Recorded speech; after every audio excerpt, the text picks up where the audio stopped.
若者たちは先輩の修行僧に案内されて永平寺に向かう。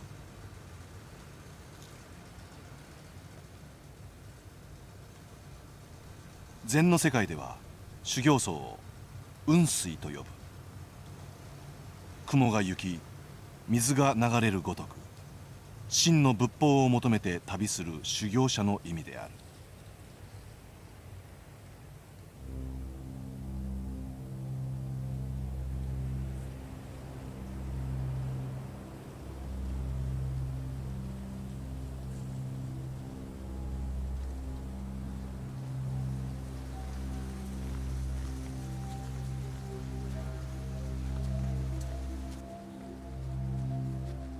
若者たちの行く先に永平寺の山門が見えてきた。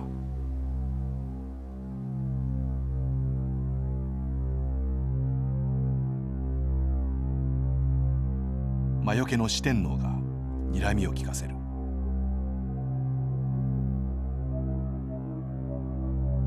入門の許可を求め山門の前に立つ。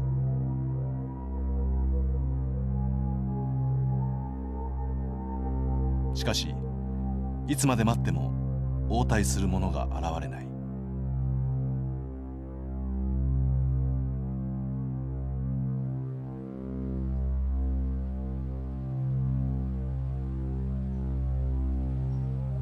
この日の気温は1度。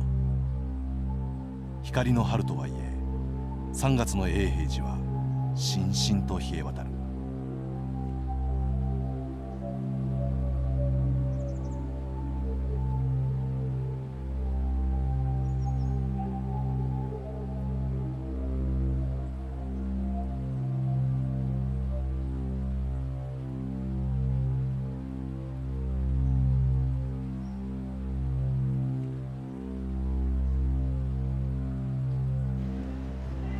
1時間が経った。先輩雲水が掃除を始める。しかし声すらもかけてくれない。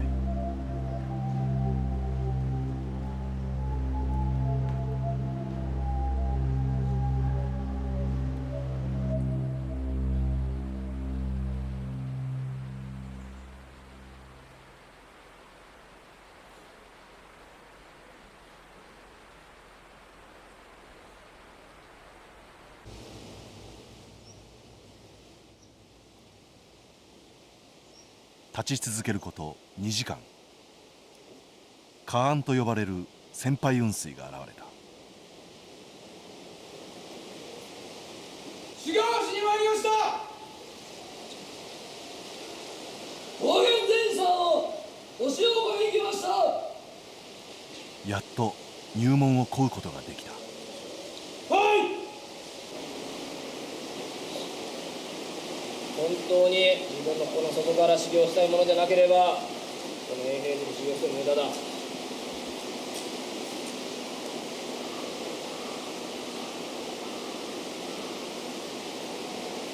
のようなものはこの山門からは触れることはできない。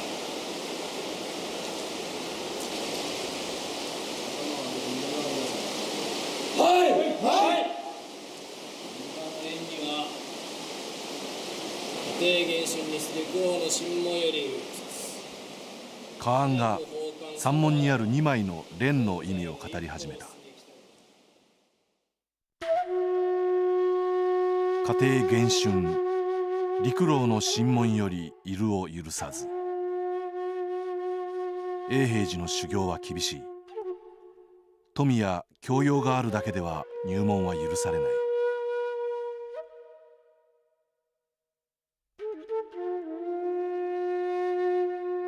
しかし門はいつも開け放たれている。本当に志があるならば迷わず入ってこい。問われるのは修行に対する本人の覚悟である。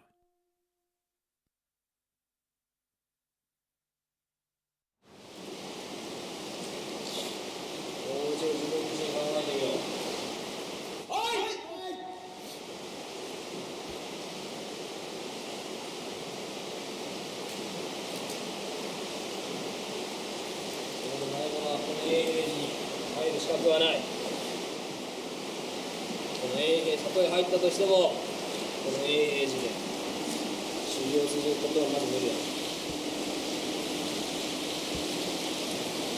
生半可な考え方では、この永平寺でやっていくことはまず無理だ。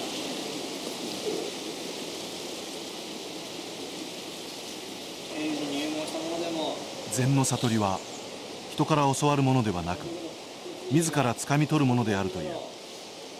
故に修行する者の志の深さが求められるのだ。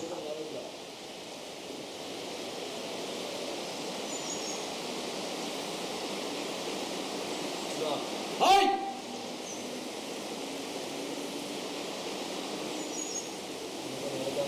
はい。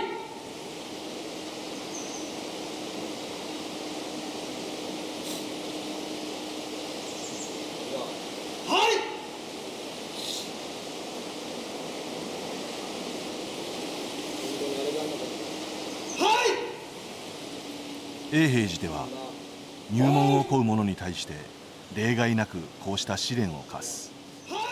若者たちがどれくらい強い意志を持ってやってきたかを測るためである。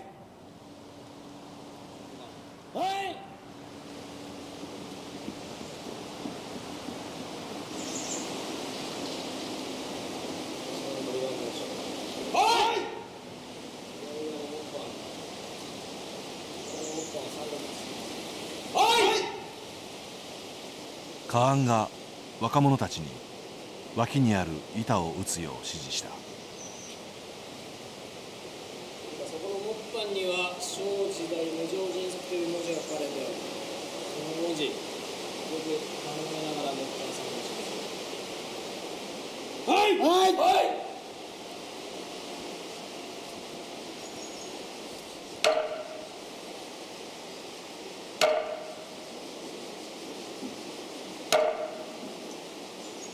この音は山内に新しい修行者の到着を知らせるものである。ついに入門が許された。寒さの中3時間近く立ち続け、若者たちの手はかじかんでいた。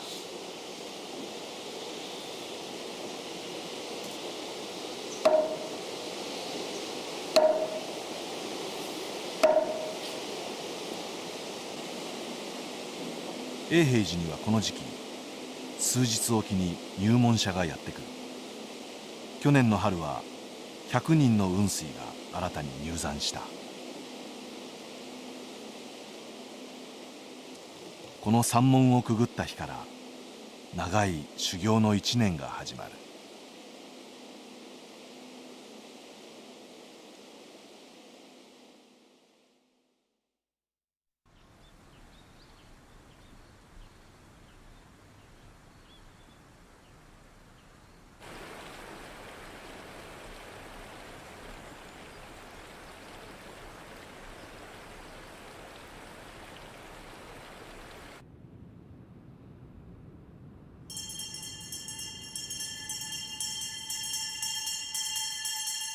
午前4時、起床を告げる鈴の音が山内に響く。修行の一日の始まりである。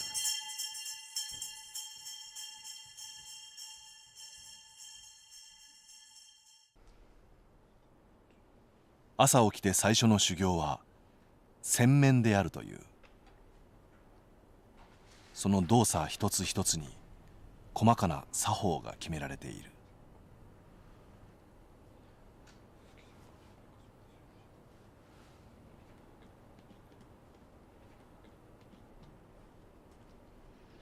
使う水は桶に1杯。バシャバシャとうるさくしてはいけない。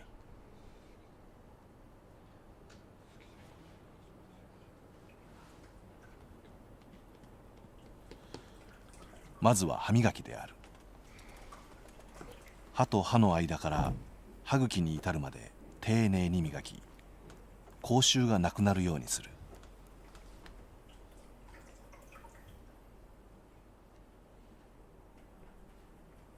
口をすすぐときは周囲を汚さないように手を添える。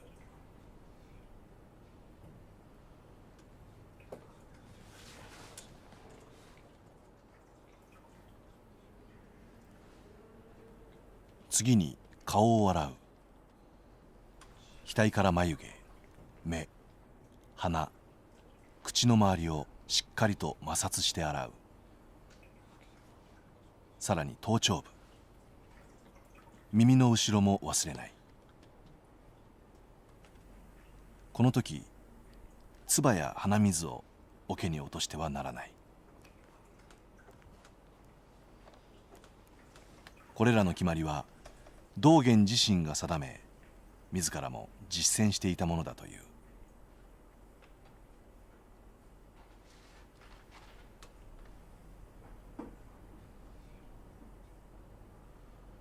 永平寺の修行は細かな日課と作法の連続である。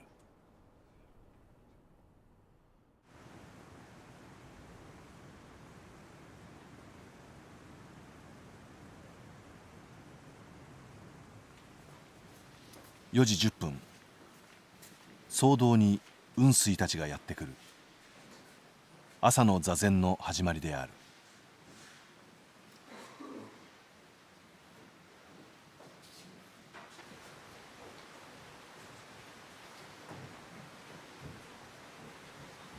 座禅も作法が決まっている。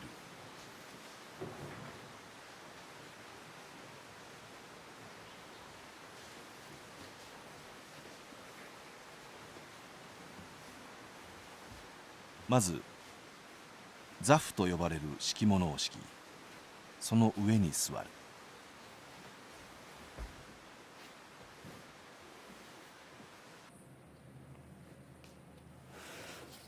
座禅の際、雲水は壁に向かって座る。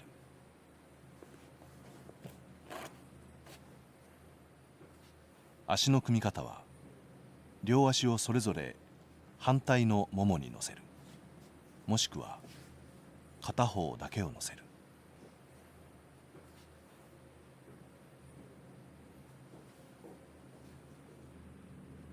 両手は重ねた足の上に置き、親指と親指を合わせる。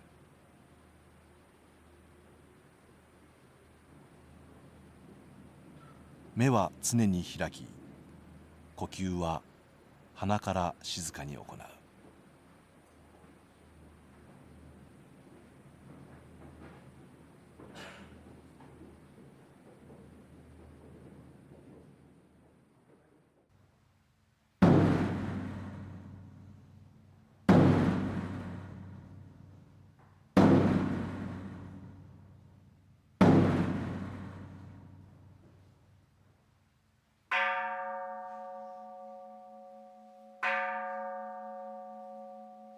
時を告げる太鼓と鐘が鳴り、暁の座禅が始まる。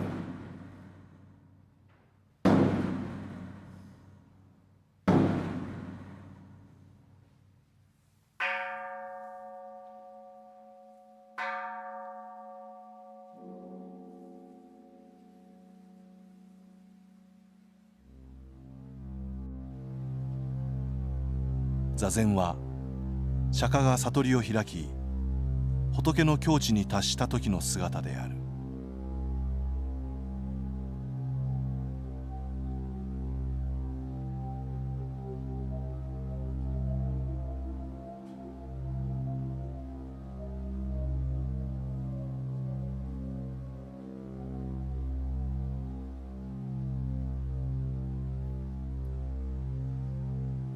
この座禅を道元は修行の根本であるとした。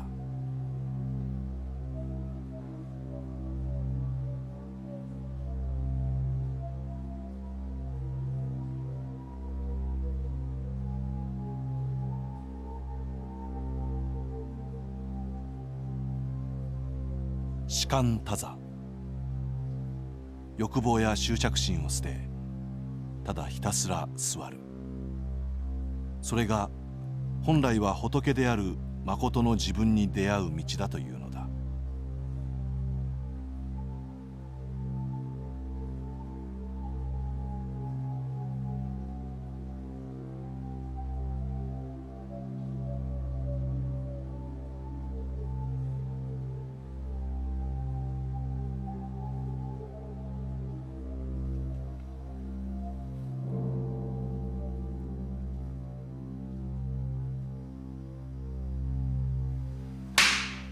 座禅の形が乱れると狭窄と呼ばれる棒が入る。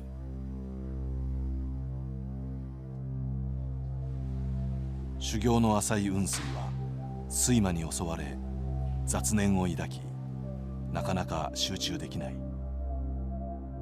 迷いはそのまま座禅の形に現れるという。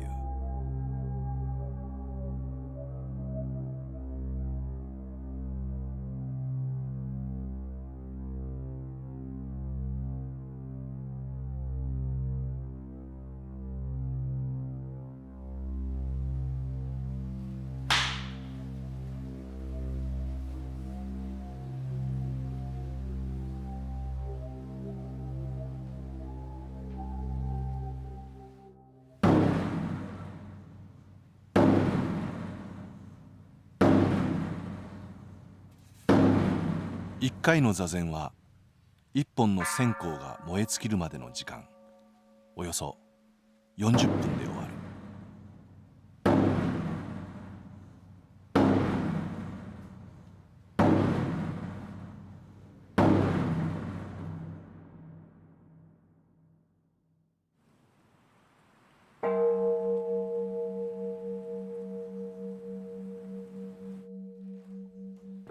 5時半、朝歌と呼ばれる朝の度胸の時間である。214人の雲水たちと29人の高僧、永平寺で修行する者すべてが法堂に集う。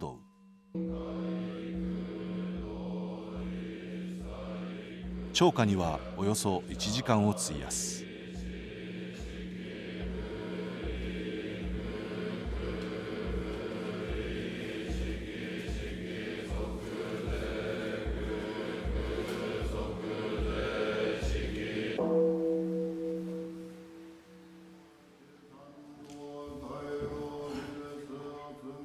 朝歌では釈迦を含めた57人の仏教の先達たち、さらに道元をはじめとする永平寺の歴代住職77人の名前が順番に唱えられる。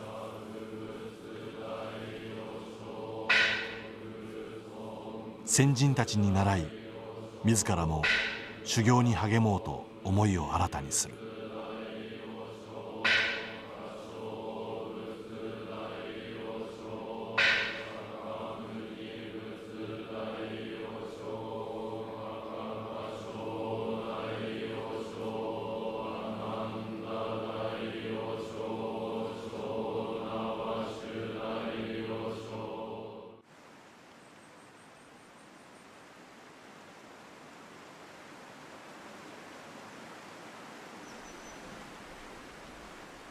6時40分、朝食の時間である。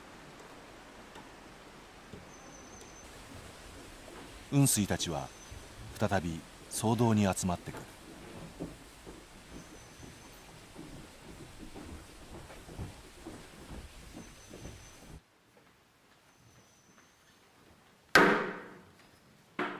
魚の形をした砲と呼ばれる板を打ち、食事の始まりを告げる。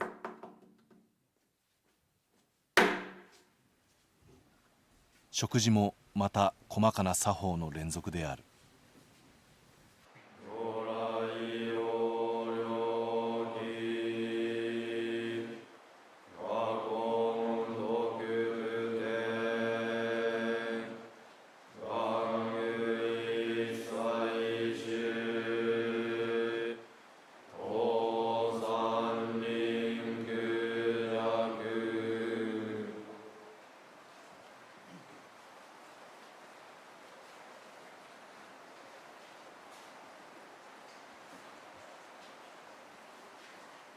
食事に用いるのは横領器と呼ばれる器。托鉢にも使う横領器は仏の化身とも考えられており、落としたりしないよう細心の注意を払う。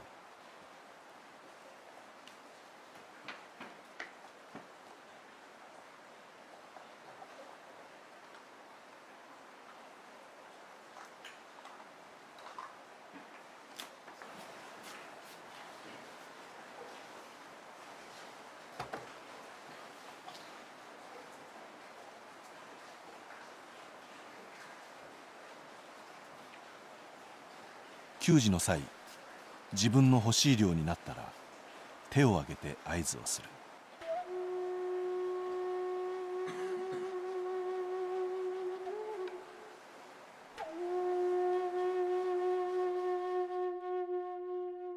朝の食事は正直と呼ばれる。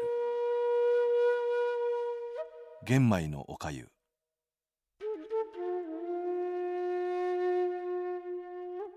おかずはたくあんにごま塩である。おかゆとたくあんは一回に限りおかわりが許される。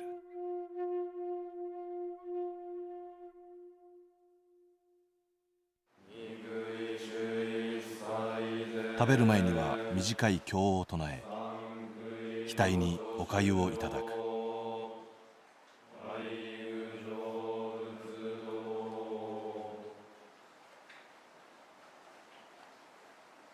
最初に口をつけるのはおかゆ、食べるのは三口と決められている。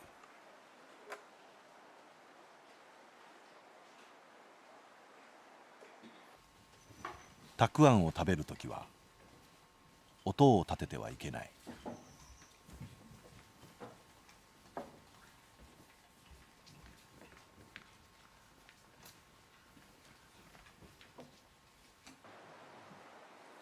食べ終わると最後にお湯が配られる。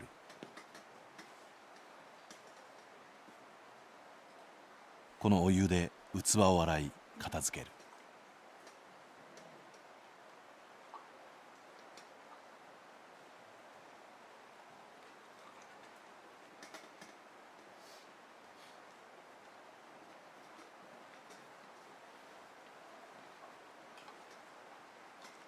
一滴の水も無駄にしないのが僧堂の精神である。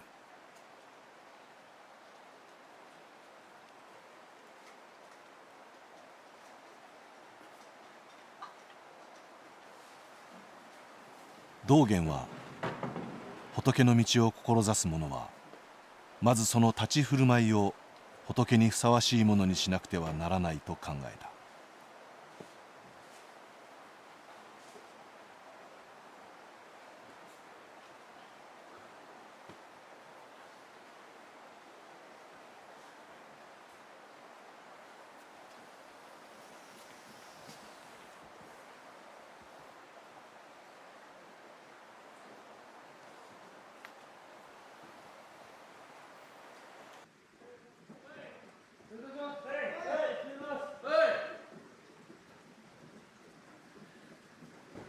7時20分、朝の掃除。およそ500メートルの回廊をわずか15分で磨き上げる。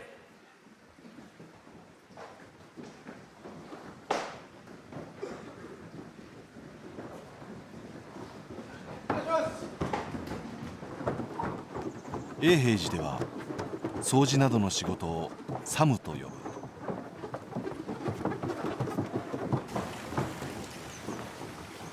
道元は日常のすべての行いが修行であるとした。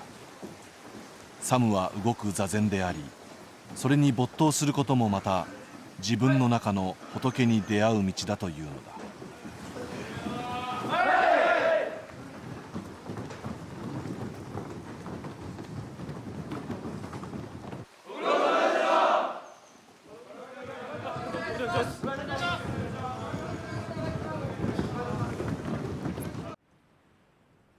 朝4時に始まった修行は夜まで続く。昼と夕方に度胸、夜はまた座禅である。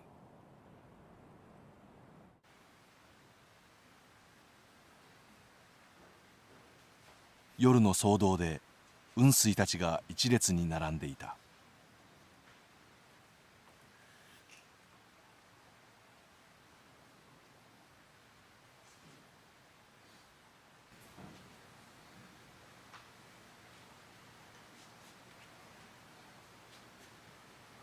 よく見ると右足左足と少しずつ歩を進めている。座禅の間に行う禁品である。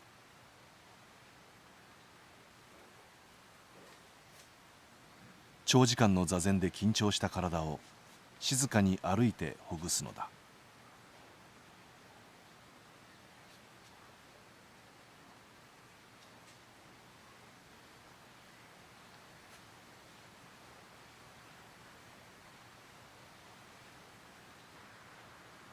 厳しさで知られる永平寺の修行だが、限界を超えた苦行を強いるものではない。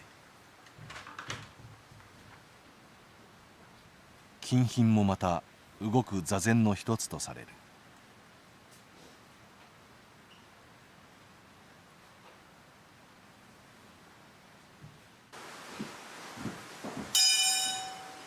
夜9時、就寝の時間を告げる開珎の鈴が鳴る。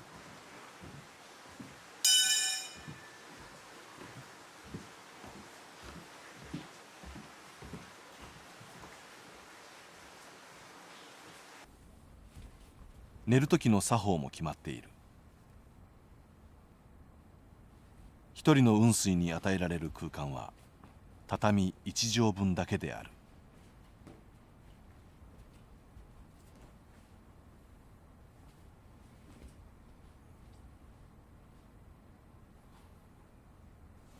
二つの布団を重ねて紐で縛り、寝袋のようなものを作ってその中で休む。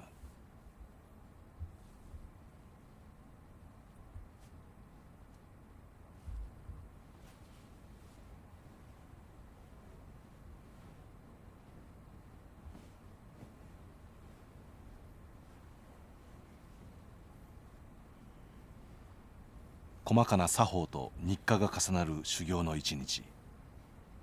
若き雲水たちは何を感じたのか。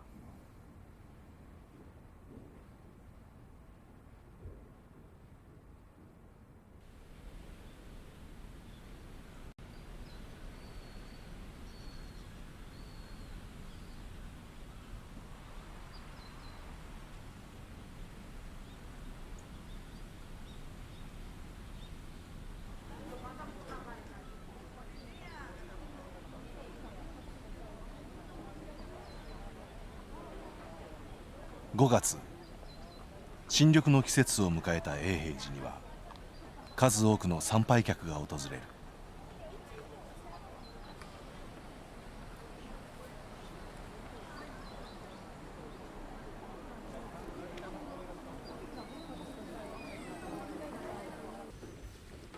山内がにぎわうこの時期、雲水たちは100日間に及ぶ集中修行を始める。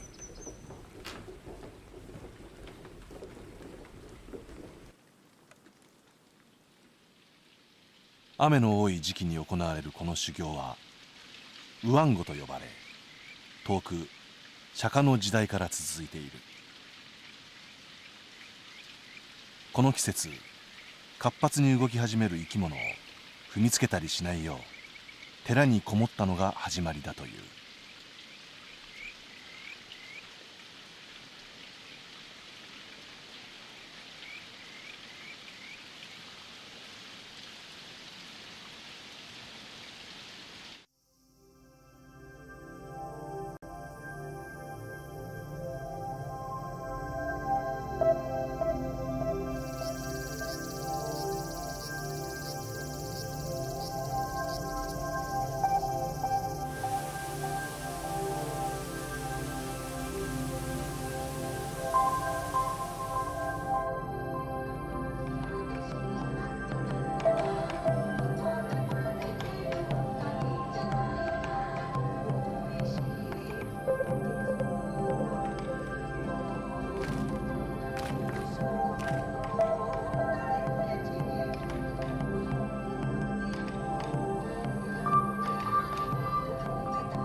永平寺は全国に155万人の信徒を抱える曹洞宗の大本山である。本山を維持管理する仕事も雲水の大切な務めだ。朝の掃除が終わると雲水はさまざまな持ち場に分かれ、参拝客の応対などの仕事を行う。多分主治医の方が戻ってきたらできると思うんですけども、よろしいですかね。永平寺を訪れる参拝客は1年に80万人に及ぶ。案内をするのが伝道部と呼ばれる部署の雲水である。こちら山門と申しまして、いわば永平寺の表玄関であります。そしてこちら永平寺で現存する建物の中では最も古いものとなっております。建てられましたのは今から約250年前、1749年にこちら建てられました。私もちょうど今年の2月21日にこの山門の前に立ちました。こちらの下の階段を一歩一歩上がってくるごとに、あたかも時代の方を逆行するような感覚に陥りながらこちらの階段を上がってまいりました。参照会は出版部。永平寺が毎月発行する冊子を作る。永平寺の行事や道元の教えについての記事の編集が主な仕事だ。でもそこだけ、そこやるんだったら全部やってもらわないと。どっちもいいよ。執水寮は山内の警備担当。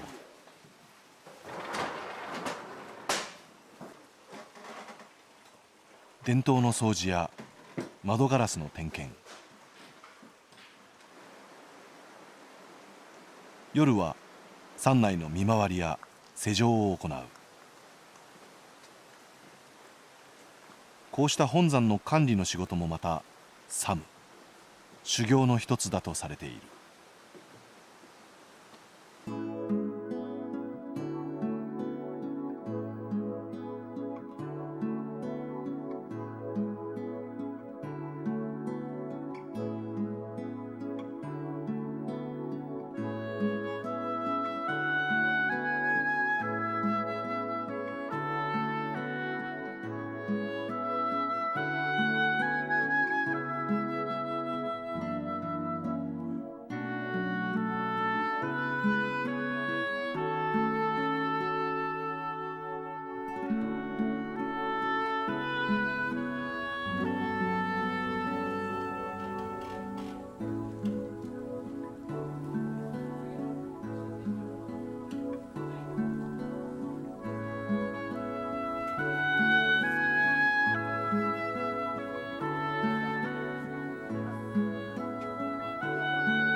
11月30日、雲水たちが僧堂に集まっていた。翌日から始まる寒修行、老髪大接心の準備である。1週間にわたって僧堂にこもり、座禅三昧の日々を送る。雲水にとって1年の総まとめとなる修行生活最大の山場である。その昔、釈迦は12月1日から1週間座禅を行い、悟りを開いたという。雲水たちもその個人に倣うのである。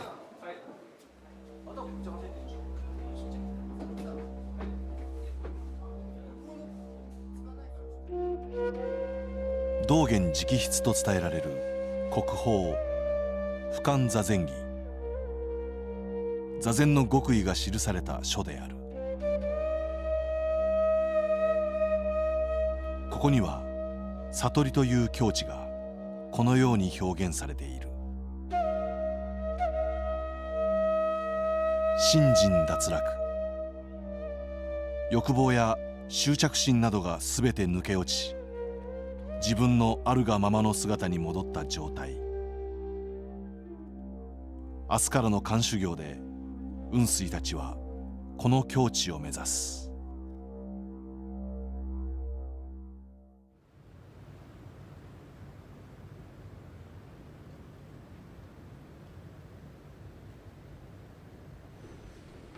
12月1日、老髪大接心が始まった。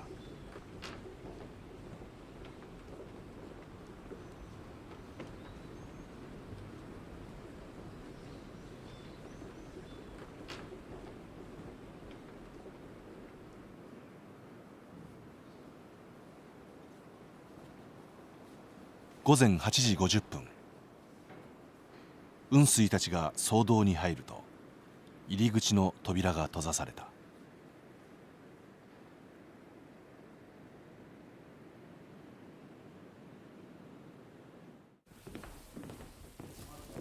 普段は自由に参拝ができる永平寺だが、この1週間は僧堂に近づくことは許されない。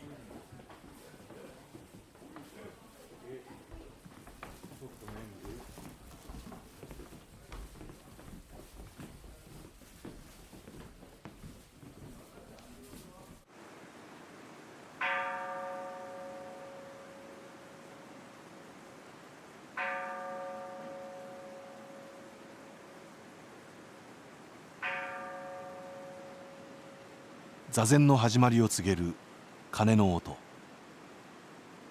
老髪大接心では40分の座禅を1日14回行う。起きている時間のほとんどが座禅である。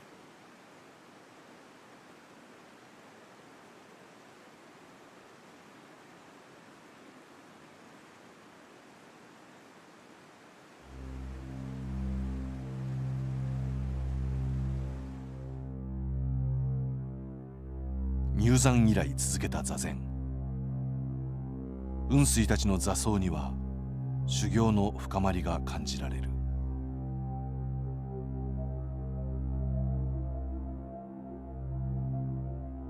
仏道を習うというは自己を習うなり、自己を習うというは自己を忘るるなり。道元は修行とは自分自身を知ることだという。しかしそれは自分とは何者かを突き詰めるのではなく、自分を忘れることだとする。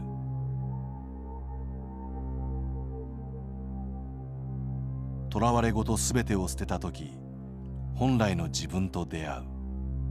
それが信心脱落の境地である。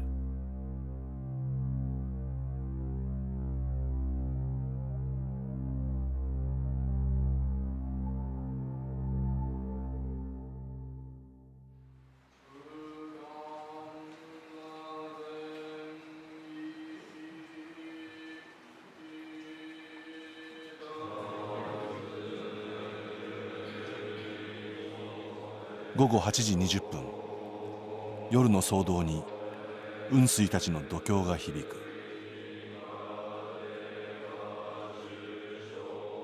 老髪大接心の一日は不感座禅儀の朗読で締めくくられる。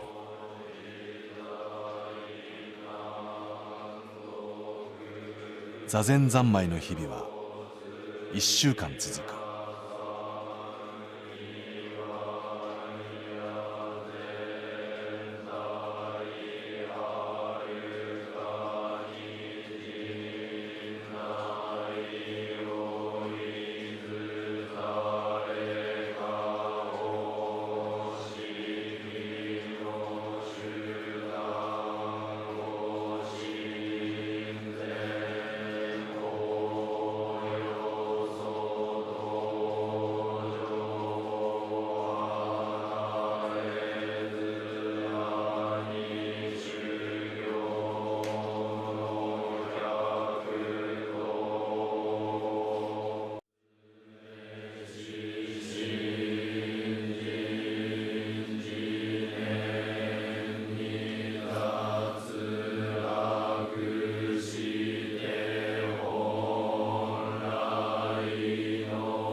12月8日、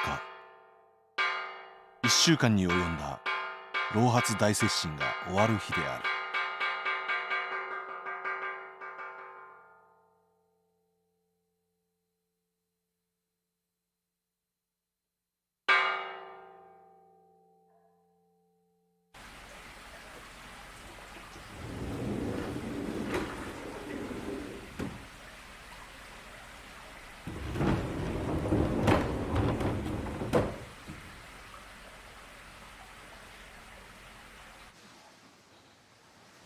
午前1時、座禅を終えた雲水たちが僧堂から出てきた。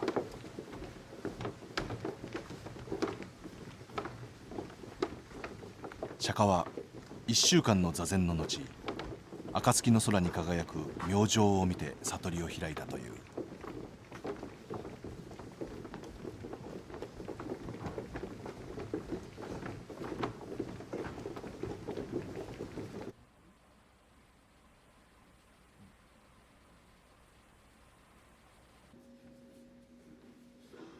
雲水たちは七道伽藍の一つ仏殿に集う。中央の台座にはこの日しか目にできない仏が祀られる。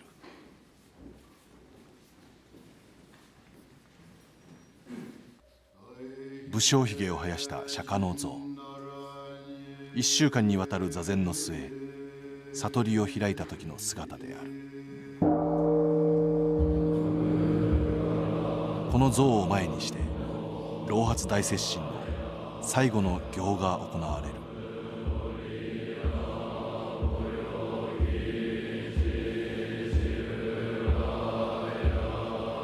信心脱落、道元が説いた悟りの境地を求め観修行を行った雲水たち。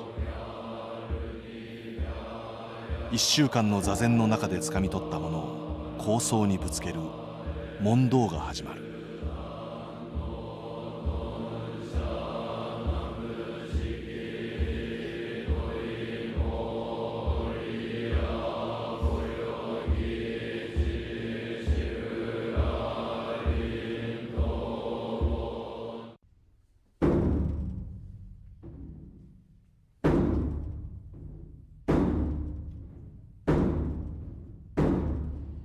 雲水たちにとって1年の修行の成果が問われる大舞台である。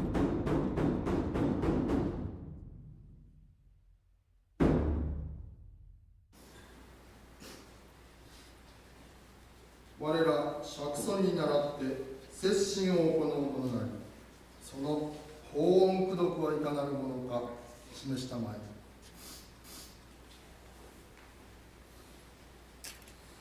あなては手に見て言ったのうちはならんや。かかれば口ににと十王ちはなりなし。尊とじゃし立てまつる。釈迦牟尼仏は悟りを得るに8日間されたと聞きます。私たちも8日間座りました。何か得たのでしょうか。全然ダメだ。釈迦牟尼仏少々せせ釈迦往来8000遍難読さんにおける単座もまた単なる補助ではない。三徳今だし尊とやし立てまつる。苦悩を脱するために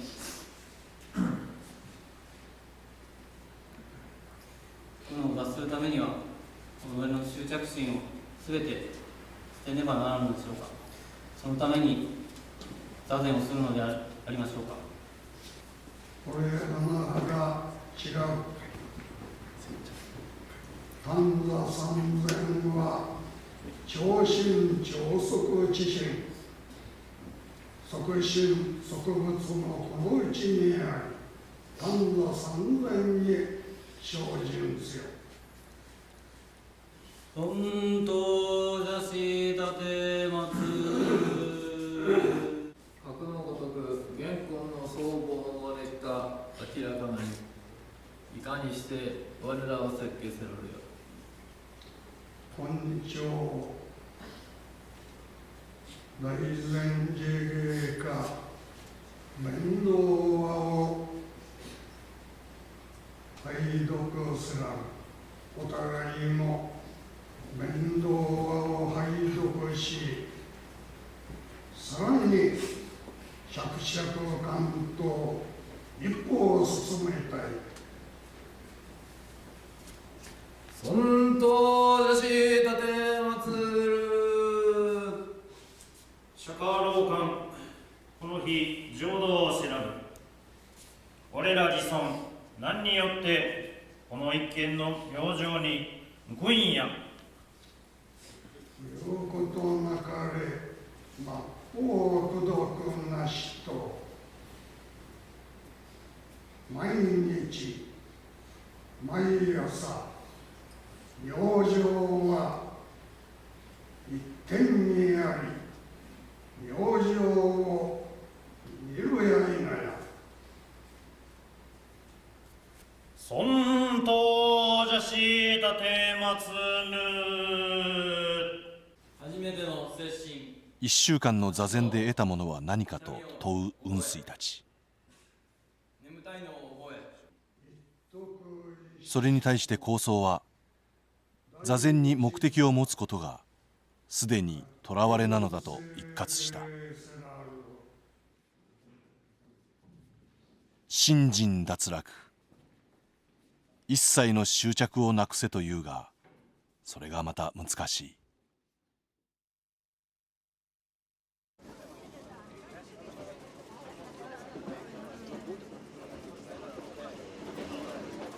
老髪大接心から2週間、満員の電車に揺られる雲水たちの姿があった。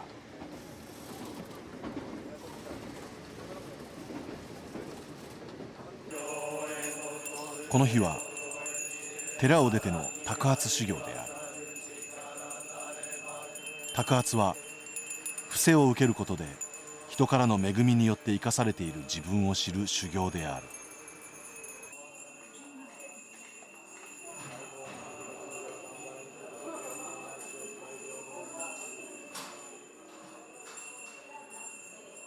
自己を忘るるというは万法に生せらるるなり。道元は自分を捨て去ることができたとき、神羅万象のすべてと一つになれるという。自分と宇宙の区別すらないおおらかさの極み。雲水たちが目指す悟りの境地は遠く、そして果てしない。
2月16日、山門に集まってきた雲水たちの表情がいつもと違っていた。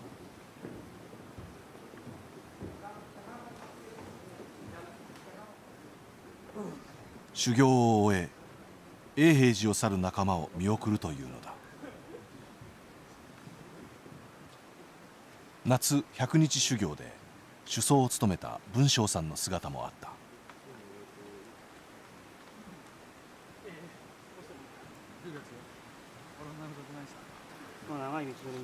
この日1年目の雲水と2年目の雲水4人が永平寺を後にす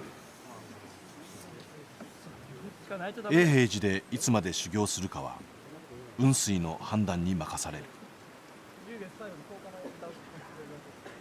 去年春に入山した100人のうち1年で修行を終える者が半分、残り半分は寺に残って修行を続ける。じゃあ皆さん頑張って。お前がいいだよ。第4期も近いんで。近い、後ろ危ない。邪魔。頑張ってください。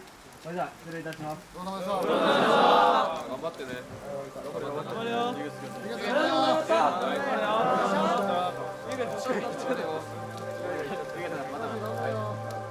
去りゆく者は笑顔で送るのが永平寺の習わしである。しかし共に修行した仲間との別れの言葉は尽きない。待ってるよ。頑張ってな。永平寺を去る者のほとんどは実家の寺に戻り修行を続けていく。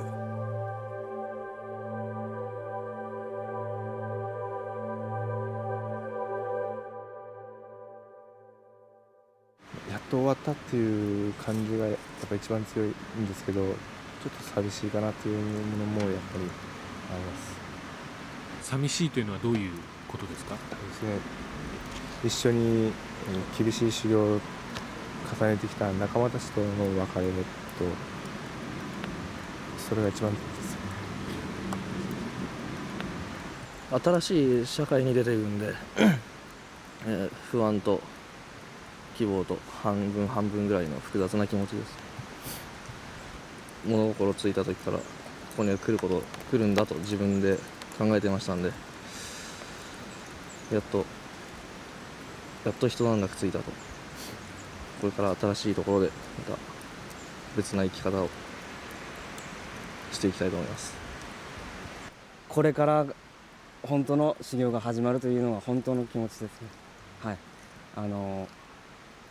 ここでは本当に基本的な精神修行を中心としたことを、2年間やってきたわけですけれども、これからはそれを、自分のお寺に帰りまして実践でもって、檀家さんの方なんかにね、仏教っていうのはどういうものかっていうのを伝えていきたいなっていう、そういう使命感のようなものがすごく重荷というかすごく大変かと思いますけれども、これから頑張っていきたいっていうふうに思っております。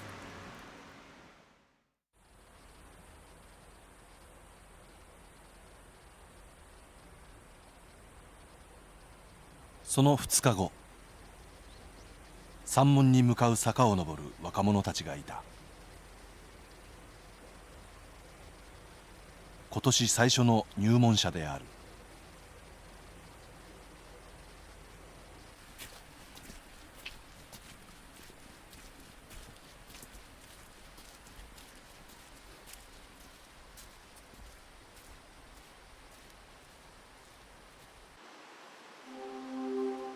誠の自分に目覚めるための果てしのない道。